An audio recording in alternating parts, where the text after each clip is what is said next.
Vamos orar? Senhor, fala ao nosso coração nessa noite. Queremos proclamar a liberdade plena, genuína do Teu Santo Espírito. Que nós não saiamos daqui, Senhor, meu Pai, do jeito que entramos, mas transformados pela Tua presença, Senhor.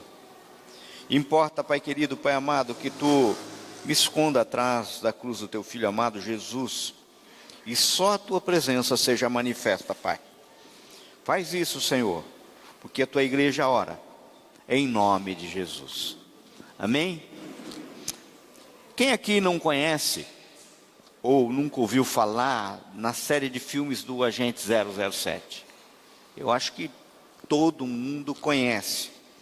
Pois bem, em um dos filmes da série 007 Cassino Royale, é um filme de 2006, antigo. O personagem James Bond, a certa altura da intriga, ele diz uma frase. Ele diz assim: existem 3 formas de se fazer as coisas: o jeito certo, o jeito errado e o meu jeito. Pois bem, eu acredito que essa frase, embora emblemática nos lábios de um herói, ela é complicada nos lábios, e inclusive acho que em especial para aqueles que se dizem cristão, e devem ser absolutamente abolidas do dicionário. Pensem comigo.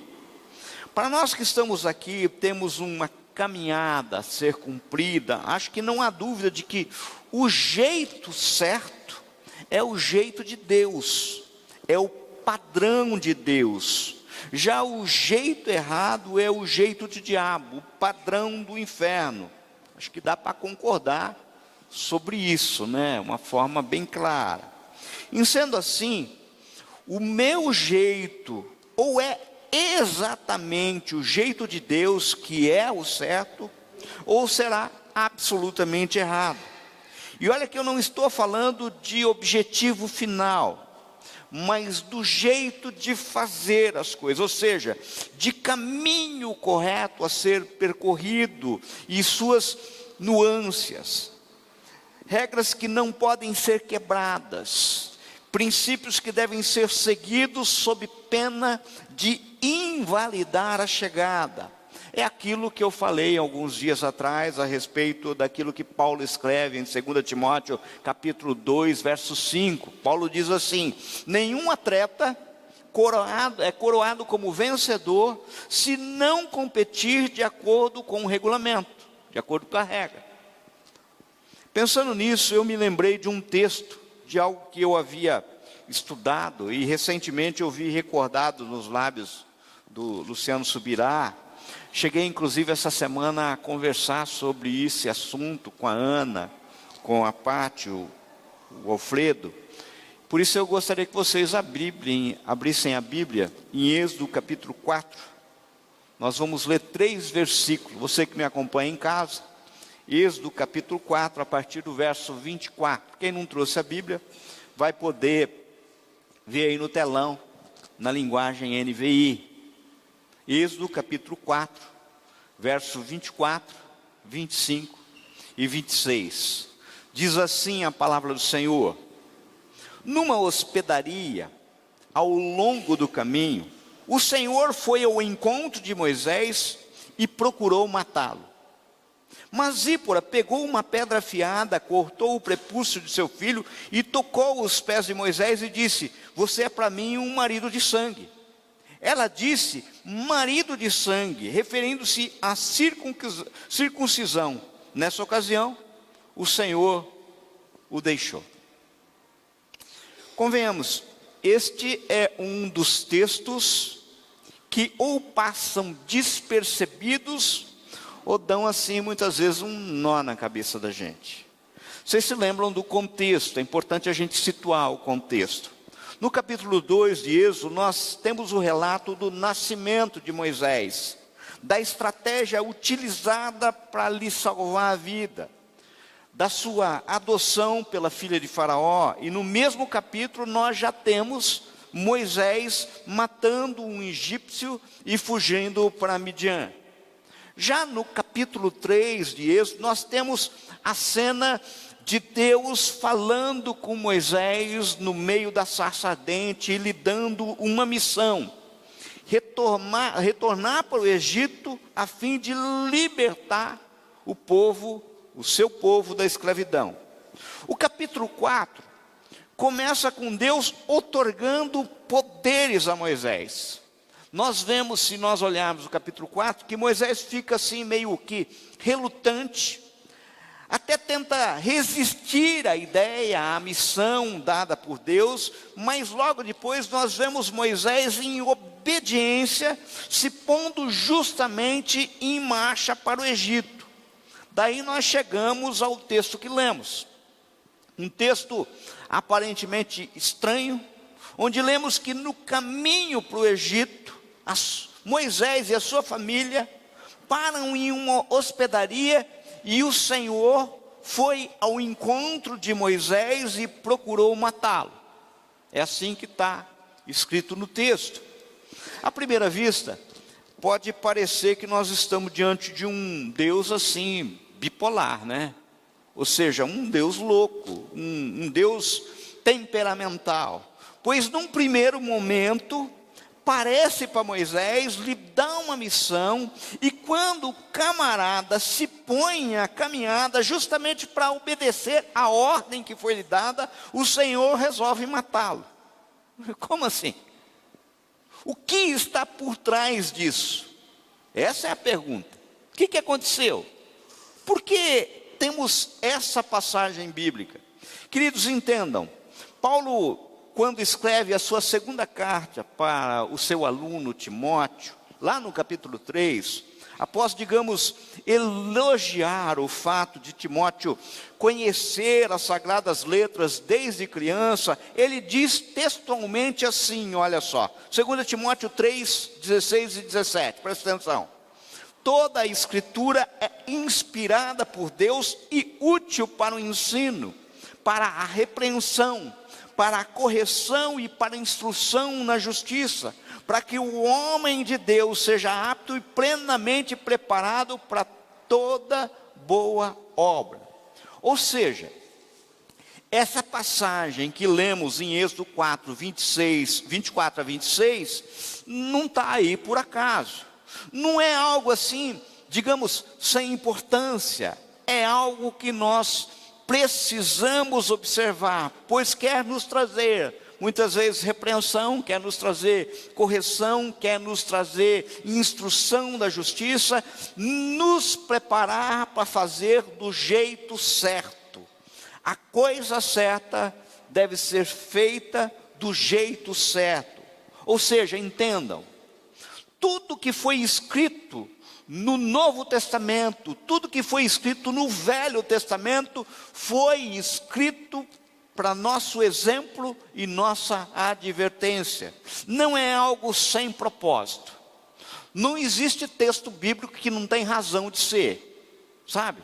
Até aqueles que pode parecer mais estranho, genealogia. Você lê um texto em Números lá e fala assim, mas como é que tem algo ali por trás? Tem algo importante para a nossa vida. Mas a pergunta que fica é, por que Deus quis matar Moisés logo após ter escolhido?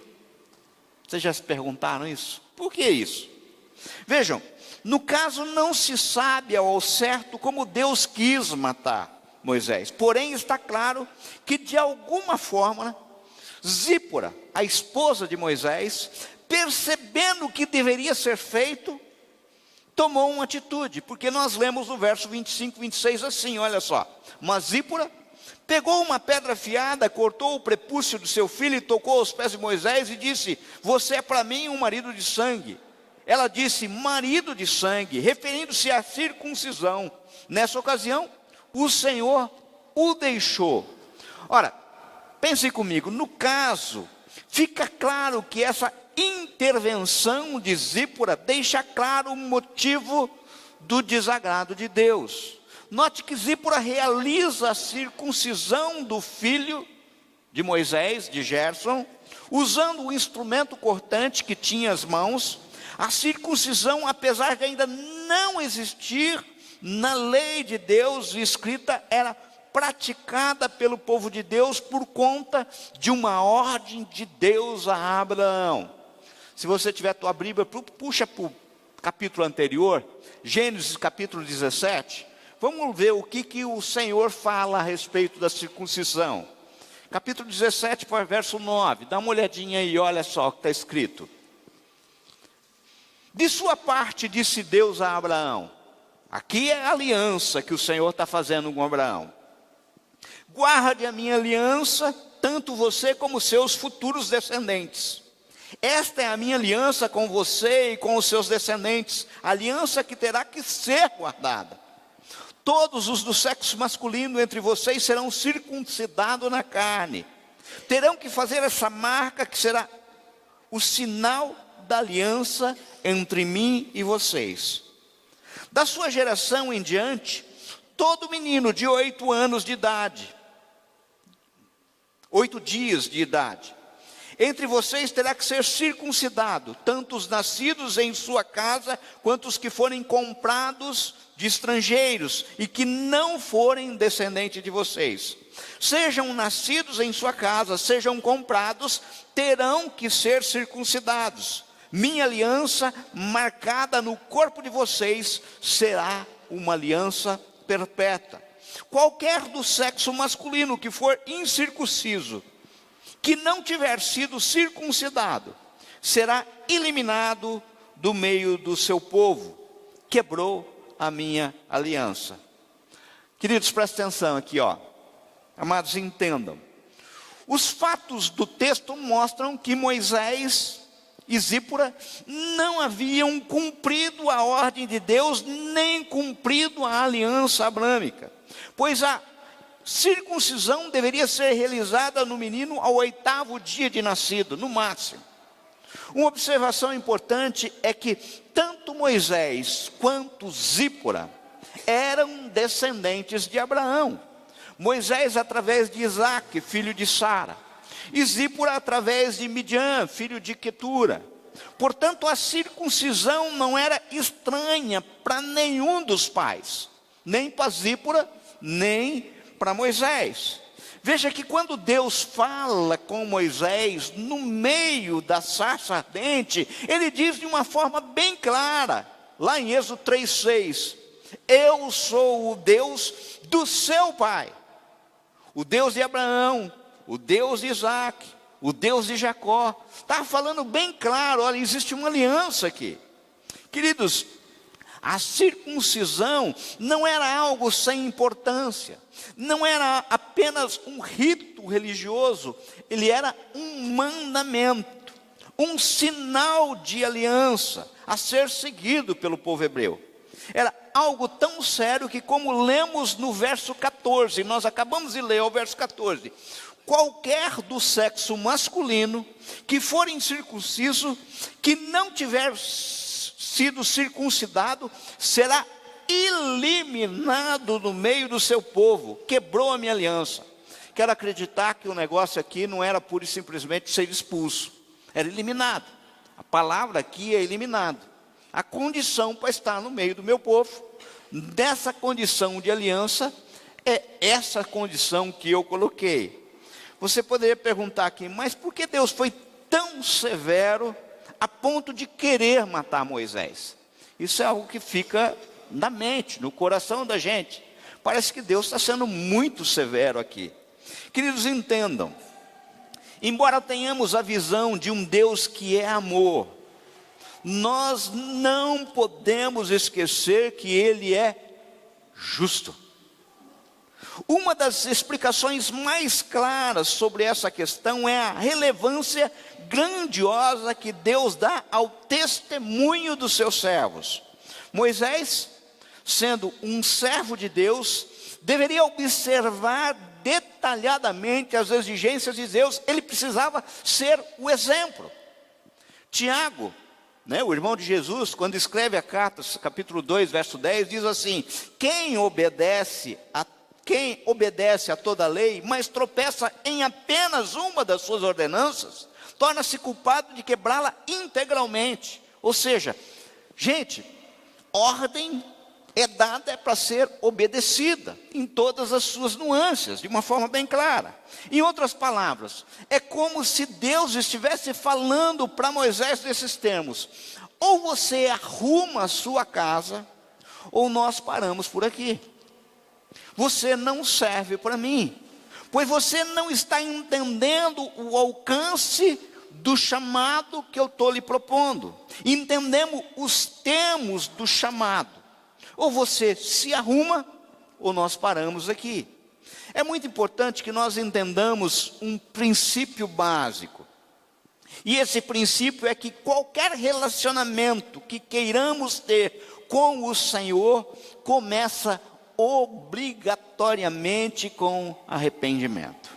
Ora, nós não nos arrependemos de pecado, sabe? Nós nos arrependemos de pecado, e como o pecado é errar o alvo, o arrependimento significa metanoia, mudança de direção, correção. Isso significa a correção de rota, a correção daquilo que estava errado, daquilo que estava incompleto.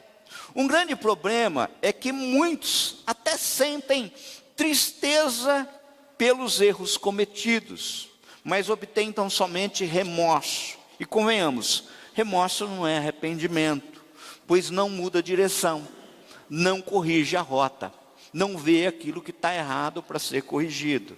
Amados, Jesus sempre criticou os religiosos da sua época, os chamados de hipócritas, porque ensinavam o que era correto, mas eles mesmos não praticavam os seus ensinamentos.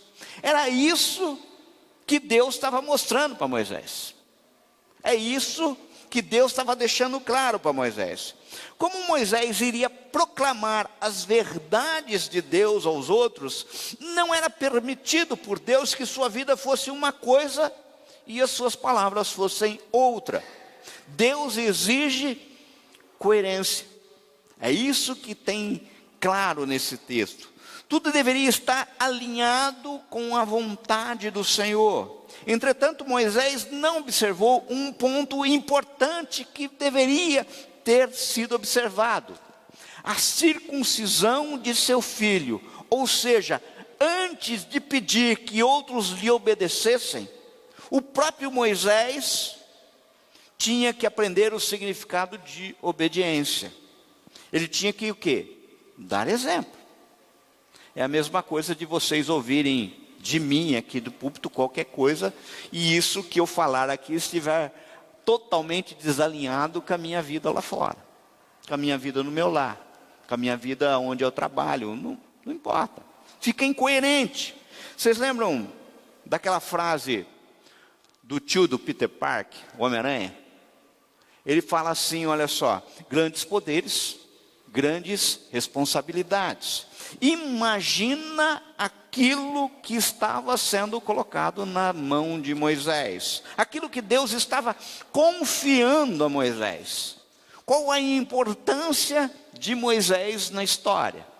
Qual a importância que teve Moisés em tudo isso?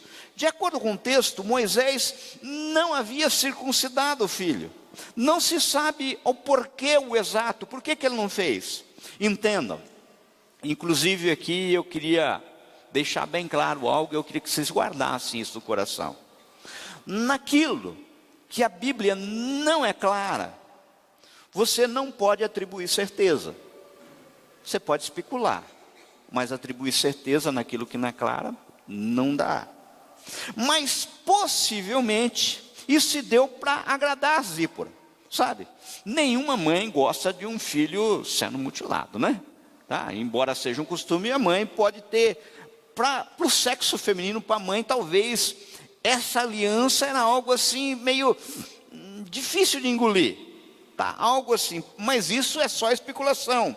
Por causa disso, Deus quis matar Moisés. Porém, Zípora circuncidou o filho e com isso salvou a vida do marido, a quem chamou de esposo sanguinário, ou seja, marido de sangue. A significar, olha só, nós somos um só corpo. Sabe? Isso é uma das coisas que muitas vezes as pessoas têm uma dificuldade de entender. Que deixará pai e mãe, se unirá à sua mulher e serão os dois uma só carne. Sabe? Isso é algo que a gente tem que gravar no coração, porque não é uma coisa, uma frase que, não, de efeito pura e simplesmente. Isso veio dos lábios do Senhor. Isso é muito importante. Amados, nós precisamos entender que existem princípios imutáveis na palavra de Deus, e um dos princípios, claro, é que desobediência traz juízo. Deus queria usar Moisés para os seus propósitos, mas antes de usá-lo, Moisés deveria se alinhar à obediência completa do Senhor.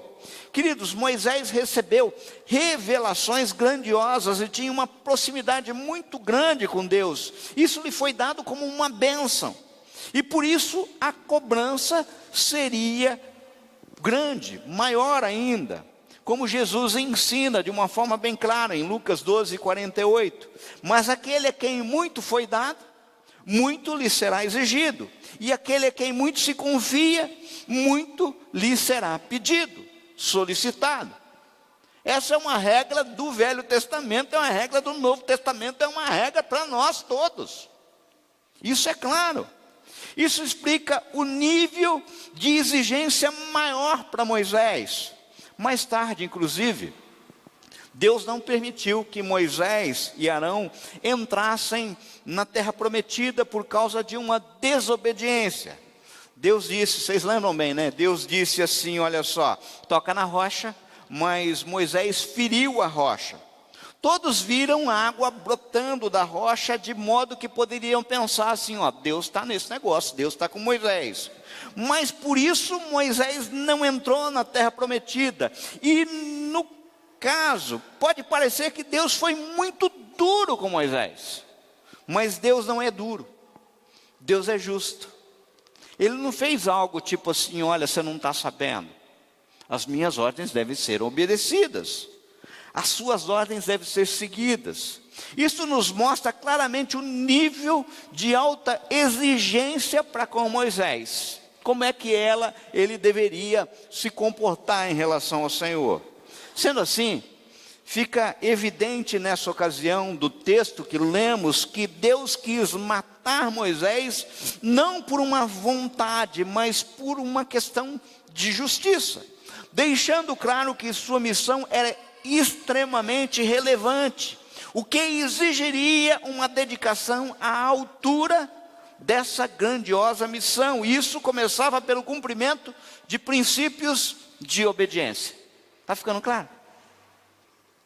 Observem, a palavra que Moisés levaria ao seu povo e ao faraó tinha relação direta com a aliança de sangue de Deus com Abraão e sua descendência, e que estava marcada pela circuncisão.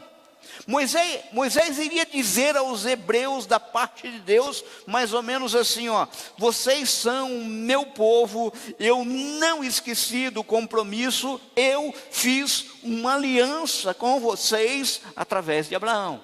É isso que Deus estava falando.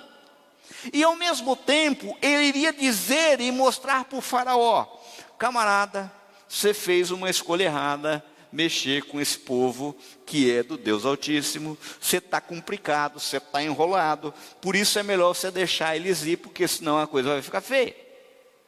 Em resumo, é isso que estava implícito na aliança, e por isso que o sinal da aliança era tão importante. Mas como fazer isso, se o próprio mensageiro não tinha a marca da aliança na sua própria casa? É incoerência. Eu começo mexendo dentro da minha casa. Eu tenho que ser coerente dentro da minha casa. Aqueles princípios a respeito do agir do Espírito Santo. Ele age, por nós. Depois ele age em nós, para depois agir através de nós. O agir através de nós, sem antes agir em nós, é um negócio complicado. Ele não pode fazer, é lógico que pode, porque Ele é Deus. Mas você pode falar assim: em teu nome eu expulsei demônios, em teu nome eu curei, e o Senhor vai olhar para você e falar assim: eu não te conheço não. Vocês entenderam? Esse é o princípio básico. Isso está nas letras sagradas, a gente tem que entender. Amados, entendam, aliás, como nos ensina Luciano Subirá, o chamado não é para uma missão suicida, mas pode se tornar suicida se nós desobedecermos deliberadamente ou por ignorância às orientações de Deus. Aliás, quantos erram e morrem por ignorância? Sabe? O errar pode ser deliberado ou pode ser por ignorância. E o Senhor está colocando no mesmo balaio. Fiou, errou. É por desobediência. Foi deliberado. Errou. É por ignorância. Foi no mesmo balaio. Errou. Sabe? Querido, querida, não tem o meu jeito de fazer as coisas. Tem o jeito certo. O jeito de Deus de fazer as coisas. Ou então está errado. Estão entendendo? É isso que eu queria que vocês ficassem bem claro. Acredito que, inclusive eu já brinquei muitas vezes com o Ricardo a respeito disso. A Arca de Noé, vocês já tiveram noção? Gente, hoje em dia, se você fosse construir um barco, uma coisa, você ia ter penar para fazer. Por quê? Porque existe todo um trabalho de engenharia por trás disso. Sabe? Não é uma coisa assim, nós vamos fazendo. Sabe? Acredito que a arca construída por Noé só não afundou porque Deus deu a planta, com medidas exatas. E Noé seguiu exatamente os detalhes do projeto de Deus. Fico imaginando, imaginar não é pecado, se ele colocasse 5 centímetros a mais, 5 centímetros a menos. O Ricardo não gosta dessa expressão, aquela porcaria afundaria. Você entendeu? Porque é assim a regra, sabe? É assim. De vez em quando a gente até brinca que quem na realidade errou na conta foi Noé, porque deve ter entrado inclusive casais de antas a mais, né? Mas isso é, você entendeu? É só uma brincadeira. Vocês poderiam me perguntar ainda, mas onde estão os detalhes do projeto de Deus para minha caminhada, para a caminhada da minha família? Essa é a pergunta a ser seguida. Nós falamos o porquê que aconteceu com Moisés, e para mim, aonde está o detalhe?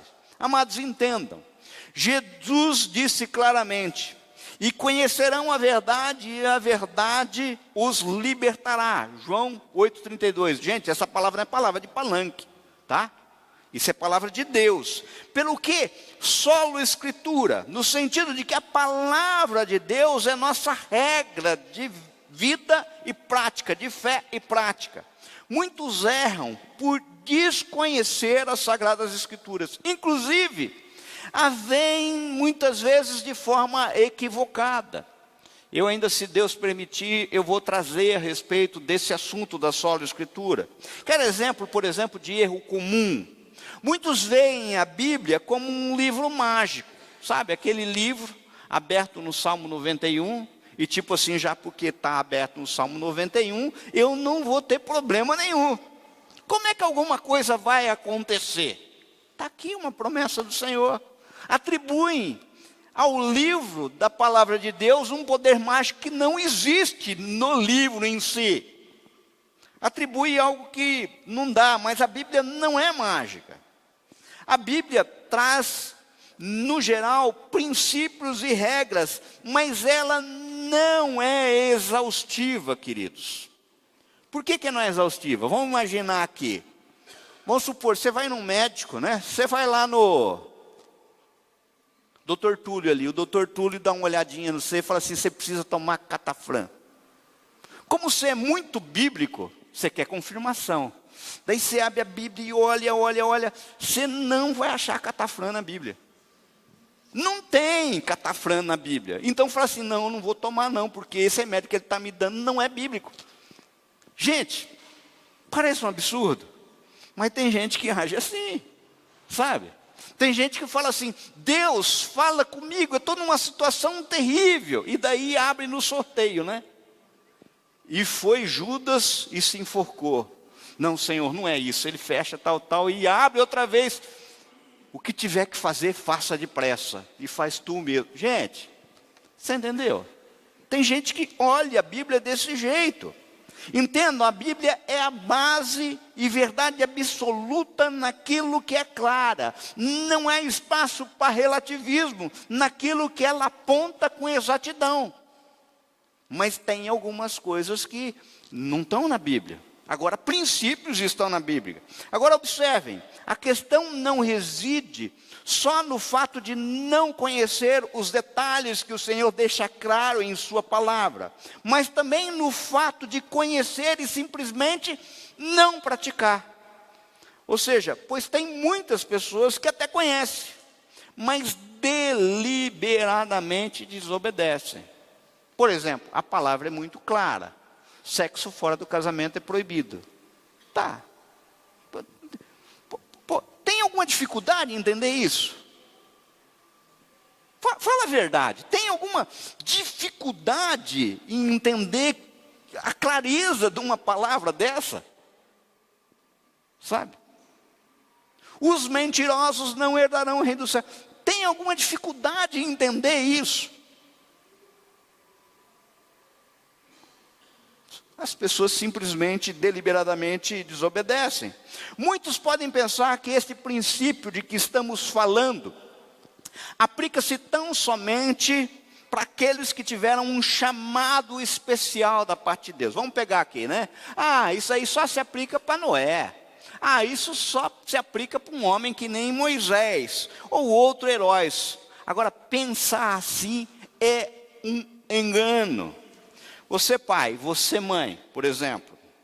A palavra diz, ensina a criança no caminho que deve andar. Se referindo claramente que existe um caminho certo. Não é ensinar qualquer caminho. Ora, temos aqui uma ordem expressa do Senhor, pelo que meus filhos não vão andar no caminho que entende, ou não vão ensinar do meu próprio entendimento, mas vou usar o padrão, modelo divino, correto, certo. Quando a gente vai lá em Deuteronômio, a gente fala assim, inculcas as minhas palavras na fronte do teu filho. O que é? É a minha verdade, Deus está falando, não é qualquer verdade. Não é a qualquer caminho leva a Deus. Existe algo a ser completo, correto, sabe? A gente entende que, inclusive, existe muitas e muitas coisas que falam assim, parece que não está muito claro. Esses dias surgiu uma discussão em casa, na mesa, a minha mesa em casa lá é brincadeira, né? É um negócio assim complicado. Entendeu? Vamos imaginar assim, uma pessoa, por exemplo, enviuvou, 70 anos de idade. Tem alguma coisa que proíba ele de casar? Não. Mas daí ele arrumou uma menininha para casar de 20 anos. Tem proibição expressa? Não, não tem. Mas a palavra do Senhor, por si só, diz assim, tudo lhe é lícito, mas nem tudo me convém. Opa! Daí tem algumas coisas, se as tuas atitudes escandalizar, vocês perceberam que a palavra do Senhor, como um todo, traz orientações, tem algumas coisas que são absolutamente claras, tem outras que não são tão claras, mas depende de quanto você quer efetivamente estar no centro da vontade do Senhor. E eu não estou condenando aquele que o fez ou que não fez. Eu estou falando o seguinte, olha só. Como é que você está vendo esse relacionamento? Você está em obediência ou não? Você está fazendo o certo? E para fazer o certo, você deve fazer da maneira certa. Porque tem pessoas que fazem certo, mas da maneira errada. Você entendeu? Ou seja, fins não justificam meios, o que o Senhor está falando. Existe o jeito certo de viver.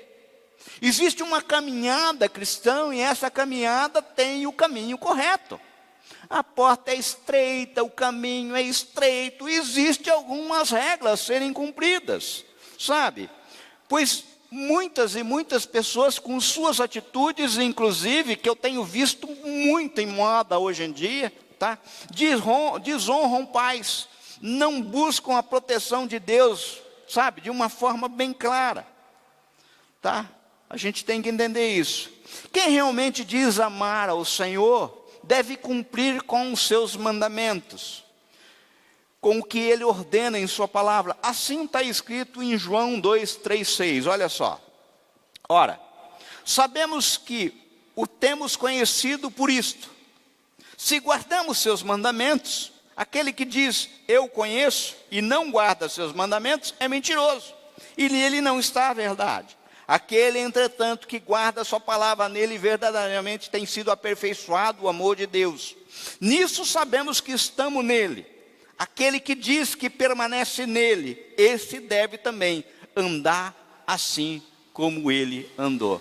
Gente, qual a dificuldade de entender um verso desse? Qual? Se verificarmos a sequência do texto lá de Moisés, veremos que em seguida Moisés e Arão seguem para o Egito para cumprirem a missão de Deus. Entendam, Deus não precisa de nós, somos nós que precisamos dele. Moisés aprendeu isso de uma forma clara. Dá para nós concluir que somente quando o Senhor insistiu na obediência de Moisés, colocando-o sobre uma pressão, vai morrer, que a obediência veio. Se nós bem olharmos as Escrituras Sagradas, nós encontraremos também algumas outras passagens mais ou menos semelhantes. Deus pressionando outras pessoas para que pudessem entender determinadas situações. Precisamos entender, ter cuidado, pois muitas coisas que consideramos sem importância podem ser fundamentais, sabe? Bem, eu acho que isso ficou claro a todos, essa lição de que não dá para ignorar leis espirituais do relacionamento para com Deus. Agora, acho que fica claro também que, sem querer trazer aqui uma discussão teológica profunda a respeito de graça irresistível e da corresponsabilidade humana, nós precisamos saber conhecer o alcance da nossa opção e propósito frente ao chamado divino. Pois convenhamos, ao chamar e comissionar Moisés para liberar o seu povo, Deus não tinha responsabilidade nenhuma de comunicar o óbvio. Sabe aquele bate-papo?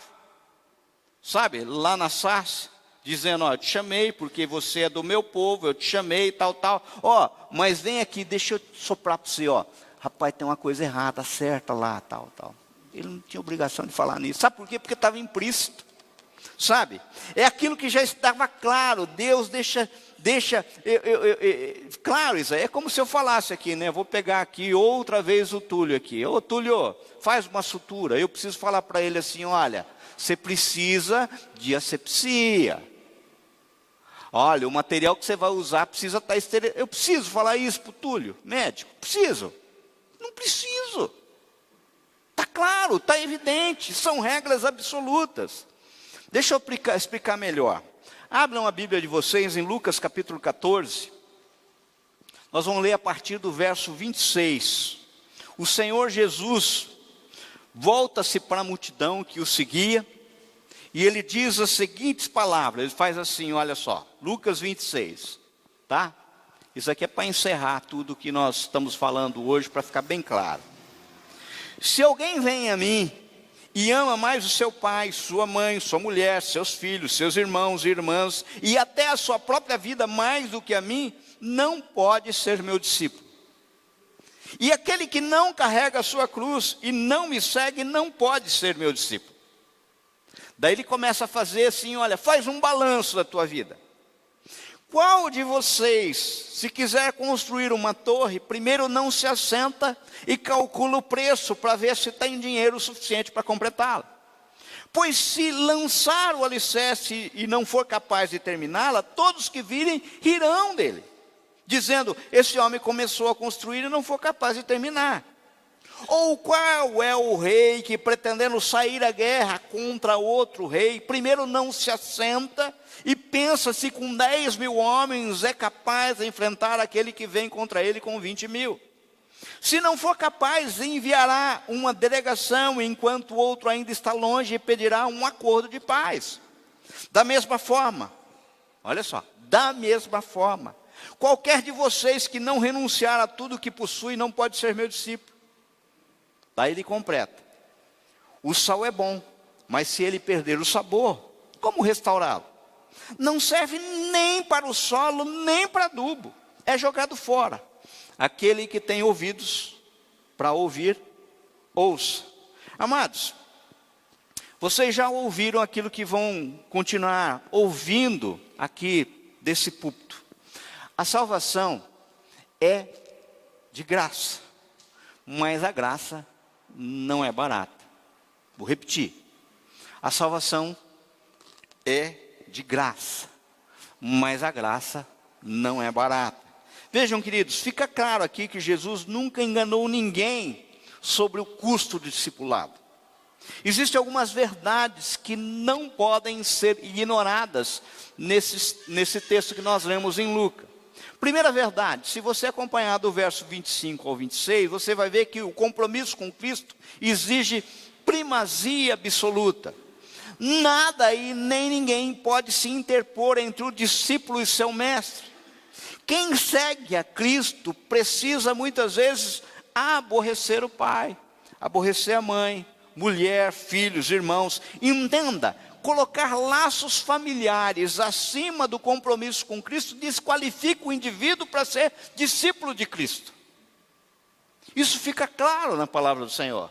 Se você pegar alguns escritores que escrevem a respeito disso, no livro do Hernandes Dias Lopes, diz isso de uma forma bem clara. Está colocando uma regra aqui para nós. Tem uma segunda verdade, está no verso 27 que lemos. O compromisso com Cristo exige renúncia, inclusive do próprio amor próprio dele. A entrega deve ser total. É como aquilo que Paulo escreve em Romanos 12:1. Sabe? Nós devemos nos apresentar nosso corpo como sacrifício vivo, santo e agradável a Deus. Gente, a gente tem que pensar nisso. O que é isso? Nós refletimos esses dias aqui no Café com Fé com os homens. Por isso, homens, compareçam, é muito importante, isso é gostoso. Nós refletimos, o que é essa entrega como sacrifício vivo? Vivo porque você não precisa morrer, mas a alusão clara de Paulo é aquilo que significava o culto do Velho Testamento, onde tudo, os holocaustos, a primazia, o que era de melhor, sabe, aquilo que era de melhor era colocado diante do altar do Senhor, queimava por inteiro e a fumaça subia como incenso agradável ao Senhor, sabe? Ou seja, é entregar inteiro ao Senhor. É a mesma coisa o seguinte: o sacrifício é vivo porque você não precisa morrer mais, literalmente. Jesus já fez isso. Mas ele é sacrifício porque significa o seguinte: eu morri para mim mesmo. Não sou eu mais quem vive, mas Cristo vive em mim. É esse o significado.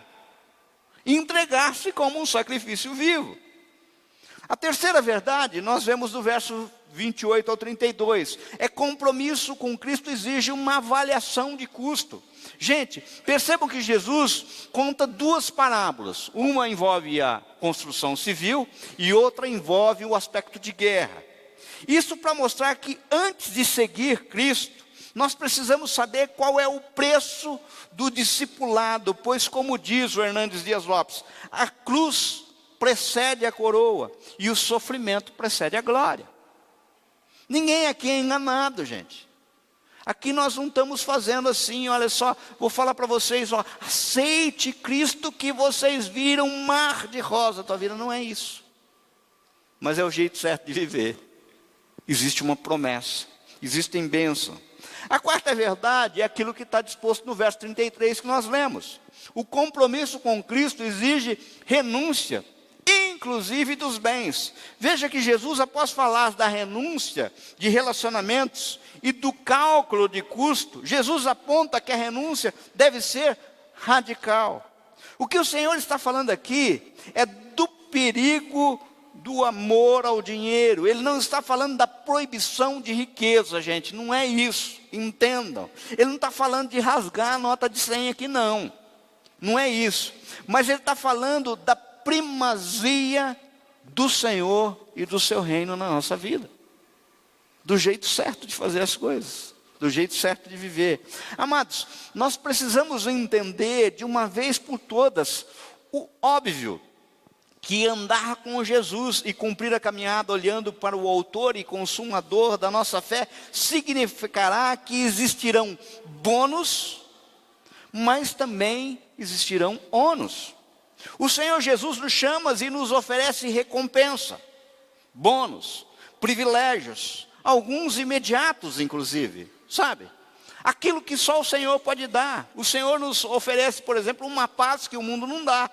Não é paz do Rivotril, não é paz da psicanálise, é a paz que só Ele pode dar. Ele nos oferece isso, sabe?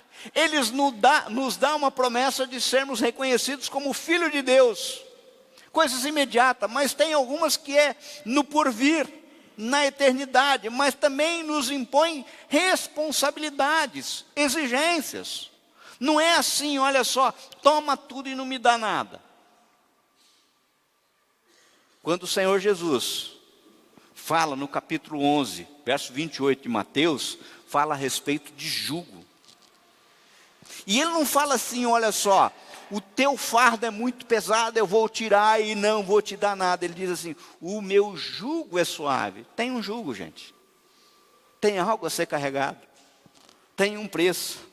E é interessante que até isso você não carrega sozinho. É Ele que faz a força por você. Eu vou concluir. Amados, acho que restou absolutamente claro que, para nós, como apontei, que aquela frase do James Bond, né? Sabe? Existem 3 formas de fazer as coisas, o jeito certo, o jeito errado e o meu jeito, apresenta-se extremamente perigosa, pois se queremos efetivamente nos apresentarmos como os discípulos de Cristo, devemos nos apresentar por inteiro no altar como sacrifício vivo, morrendo para nós mesmos, para vivermos a vida de Jesus em nós. Isso é uma regra básica. Vejam que o Senhor Jesus faz uma advertência aos discípulos que não entendessem essas verdades apontadas. Aquilo que nós lemos no verso 34 e 35. O sal é bom, mas se ele perder o sabor, como restaurá-lo? Não serve nem para o solo, nem para adubo. Rapaz, isso é pesado, hein? É jogado fora. Aquele que tem ouvidos para ouvir, ouça. Agora notem que juntamente com o comissionamento, o Senhor Jesus nos faz uma promessa. E eu sempre aprendi que eu não posso pura e simplesmente colocar a exortação para a igreja, sem falar assim, gente, então não tem solução. É lógico que tem solução. Mateus 28, 19, o Senhor fala de uma forma bem clara, portanto, vão e façam discípulos a todas as nações, batizando em nome do Pai, do Filho e do Espírito Santo, ensinando-os a obedecer a tudo o que lhes ordenei. Ensinando, é isso que eu estou tentando fazer aqui de púlpito, a obedecer a tudo quanto lhes ordeneis. E daí ele completa, e eu estarei sempre com vocês, até o fim dos tempos. Ou seja, não vai ser na tua força, vai ser na força dele. Você não vai estar sozinho, o Senhor vai estar junto, sabe? Se eu pura e simples lançasse para vocês, tem uma regrinha aqui, segue, cumpra, tal, sabe? Por nós mesmos a gente não consegue, a gente sabe disso, a gente conhece a nossa limitação e nós precisamos entender a nossa total, absoluta dependência do Senhor. E eu não ofereço aqui, né, Ricardo, nenhuma unção mais superior do que a do Espírito Santo, né? Não tem, né? Não tem. É o Espírito Santo do Senhor que vai falar para nós. Amém? Vamos orar? Senhor, obrigado pela tua palavra, Senhor, meu Pai. Obrigado, Senhor, meu Pai, que existem textos que muitas vezes passam desapercebidos por nós. Ou outros, Pai, que quando nos atentamos, Senhor, como é difícil de encarar. Sabe, mas o Senhor não é um Deus bipolar. O Senhor não é um Deus inconsequente. O Senhor é um Deus de amor. Mas nós não podemos esquecer da Tua justiça, Pai. Pai querido, Pai amado, é importante, Senhor meu Pai, nós termos a Tua palavra como regra, Senhor meu Pai. Regra de fé, regra de vida, regra, Senhor meu Pai, absoluta. Ela é maravilhosa, Senhor. Pai, consolida a Tua palavra em nossos corações, em nossas mentes, Senhor. Que o Teu Santo Espírito mova o nosso coração em Tua direção, Pai. Pai, que isso que nós lemos como parábolas de Jesus, não sejam parábolas sem sentido. Que nós possamos refletir a respeito do preço, Senhor. Pai, esse preço não é um preço anunciado para afastar a venda, porque o Senhor não é mercadoria. Mas é um preço anunciado para dizer para nós, eu não engano ninguém. Eu não preciso enganar ninguém. E até o preço que vocês vão pagar, eu vou dizer para vocês, já foi pago. Vocês precisam só se apossar e ficar pertinho de mim, porque eu estarei com vocês todos os dias, até a consumação dos séculos. Todos os dias. Não é dia sim, dia não. É todos os dias. Pai, recebe a nossa oração. E nos dá direcionamento, conforto. Nos dá, Pai querido, Pai amado, que nós nos habilitemos, Pai. Que nós comecemos, Senhor, o conserto pela nossa casa. Do mesmo jeito que o Senhor foi, muitas vezes, abrupto, parece duro com Moisés. Eu sei que o Senhor pode estar falando a corações nessa noite. Pai, que nós possamos começar dentro do nosso lar, do nosso próprio relacionamento com o Senhor. Nós oramos, Senhor, confiantes nisso, e o fazemos, em nome de Jesus. Amém?